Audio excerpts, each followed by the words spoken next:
I'm Reverend Roy Atwood, and this is Reverend Anna Bundy Hagler. Hi, good morning. And this is live from FirstChurch. We're getting ready for today's service here on site in the media room. Anna, how are you doing today? I'm great. I actually just got back from vacation. Can you tell? I'm glowing. You have that vacation glow about you. I know. Thank you. It's either that or you're pregnant. But I'm not. Okay. So it's vacation glow. Woo!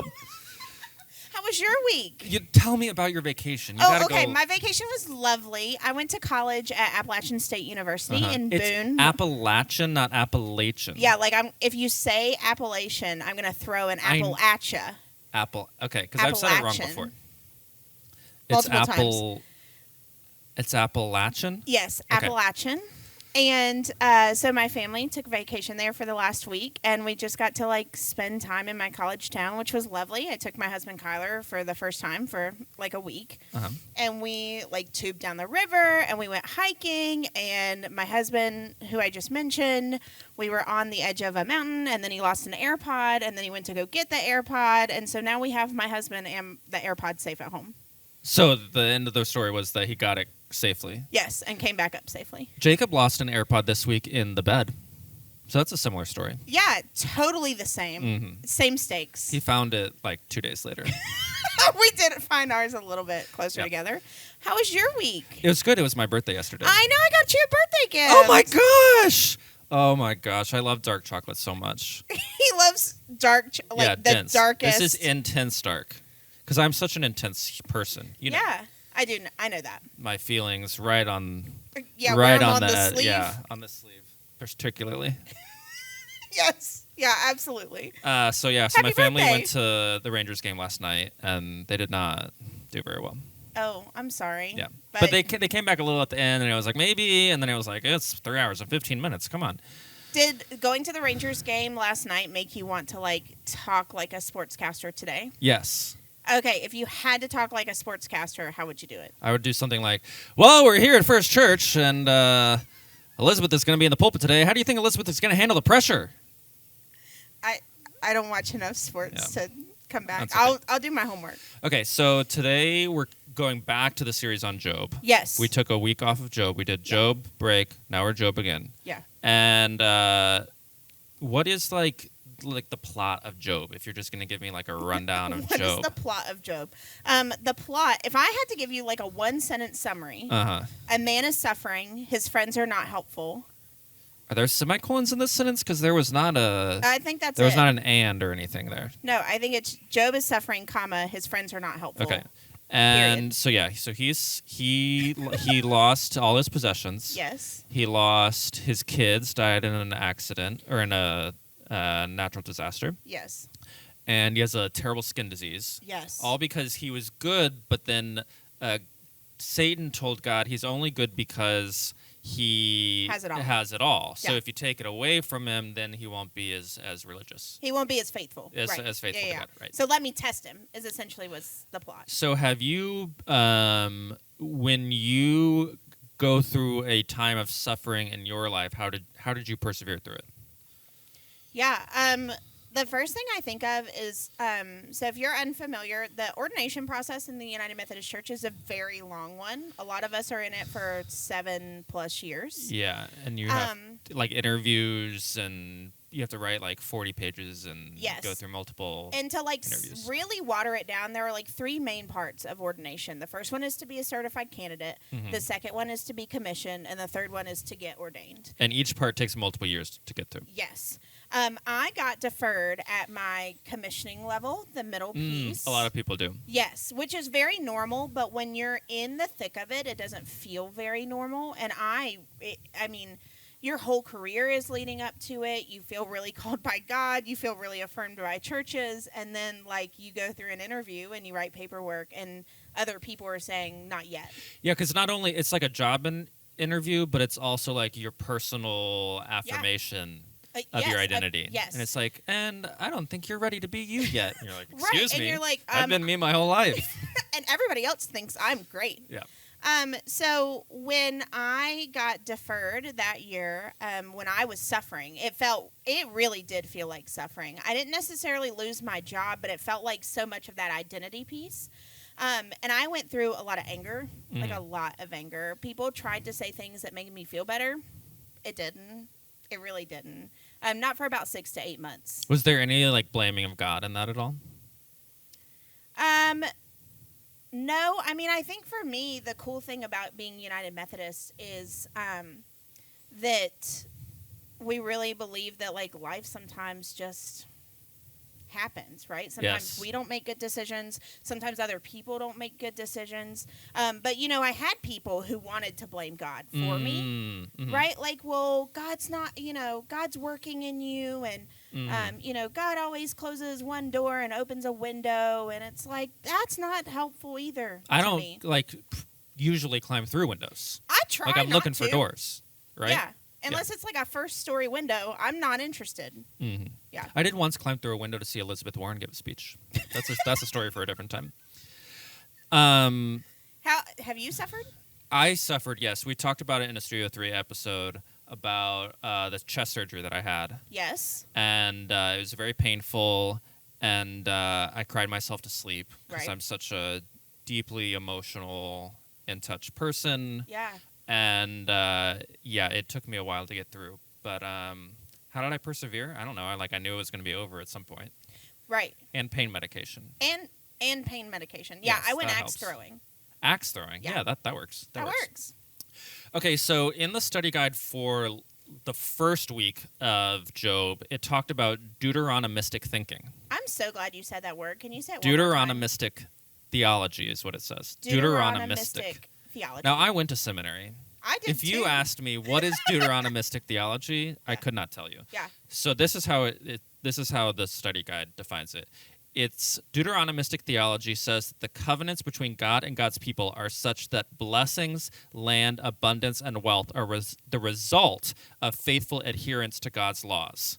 Disobedience results in curses, exile, persecution, and suffering. So basically it's saying the early theology in the first portion of the Bible around the book of Deuteronomy is good things happen because God is blessing you, and bad things happen because God is cursing you or persecuting you for some reason. Well, and in turn, you were good, so God was blessing you, and you were bad, Right. so God is cursing you. Yes. Yeah, like it has a lot to do with your own behavior, if I understand correctly. So where do you see that theology today? Oh my gosh, where do you not see it today? I see it on Facebook a lot, really. Yes. And I see it in a lot of my friends. I'm a millennial, and a lot of my friends just happen to also be millennials.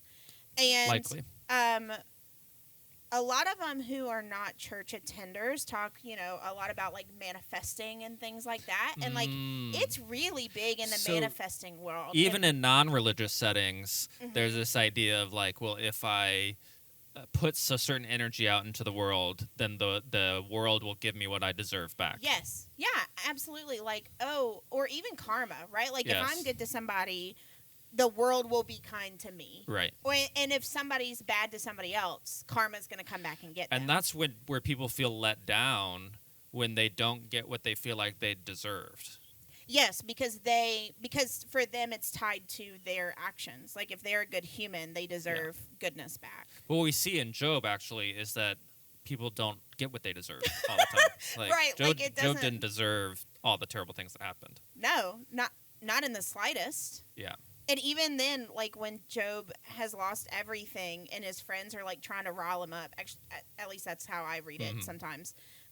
He like stays pretty even keel, right? Like he's not like, you know what? Yep. I hate everything. I hate it here. I hate me. I hate God. I think sometimes people who are religious, they have like a crisis of faith when these difficult things happen that they feel like they didn't deserve or that they didn't earn. Right. Well, I think it's because it's so much a part of our culture. Like for millennials, it's that like manifesting and karma and that kind of thing. But I mean, you see on Facebook, it's the God opening a window. It's the God doesn't give you more than you can handle, or like, you know, that kind of thing. And so I think for those of us who are faithful, we have to be really intentional about the kinds of words we're saying to ourselves and to other people, and that we're posting and reposting, because that slips in there all the time. How do you push back against that kind of thinking when you see it? So I had a seminary professor one time. I went You to had multiple seminary. seminary professors. I had more than one. Yep. I was in Alice McKenzie's class preaching. She's in great. Seminary. I never had her, but she's great. She's great. And she always said, because just because you go to a United Methodist seminary, by the way, doesn't mean that everybody in there is United Methodist. So they generally teach United Methodist theology because a lot of the professors are United Methodist, but that doesn't mean all of the students are. And so she would push back a lot in preaching specifically, and she would say, at least as United Methodists, we don't believe that God causes all things, but we do believe that we can see God in all things. And so I find myself quoting that on the reg, for sure. I always want people to take a step back and say, okay, if that's the theological claim that you're making, what other implications are there for that? Yeah, absolutely. So we saw this thinking this week at the attempted assassination of Donald Trump. Yes. And people saying, well, God saved Donald Trump. Right. Which might be fine to believe in that little segment. Right. But or then, even in divine intervention, right? But then when you take it a step further to say that other people who have been killed by gun violence were not saved by God, how can you, as someone who's trying to spread your faith and bring people into religion, say that to all the people who have been touched by gun violence or been affected by gun violence? Right, and that's on a grand scale, right? Similarly, on Facebook, on my feed, I saw somebody asking for prayers for her husband, which was really lovely because her husband is really suffering medically. And 24 hours later, she was like, prayers work, he's healing. I'm so grateful that God is healing him. And it's just hard because it's like, well, my godfather, when I was in high school, had leukemia and he died. So, I think we just have to be really careful about the consistency of our theology and what it paints the picture as a whole for. And almost think about, okay, what are you saying about the flip side? Yeah. So if prayers work and then my husband was healed, well, what about all the people whose spouses weren't healed? Right. And does that mean they didn't pray enough, or that God didn't like them, or that? And it doesn't mean that God wasn't there. Right. And that medicine is working. Love and kindness and goodness and gentleness can be in all things. Yeah, absolutely. You have to redefine God, and we don't have time in this second to redefine God. Are you telling me we have to go to worship after this? Yes, we do. Okay. Today we're talking about friends and how friends respond to suffering. How do you like your friends to respond? Oh my gosh, I love for my friends to just come over and be with me. I like for them, when I'm ready to cry, they'll let me cry. When I'm ready to laugh, they'll do stupid things and make me laugh. Yeah.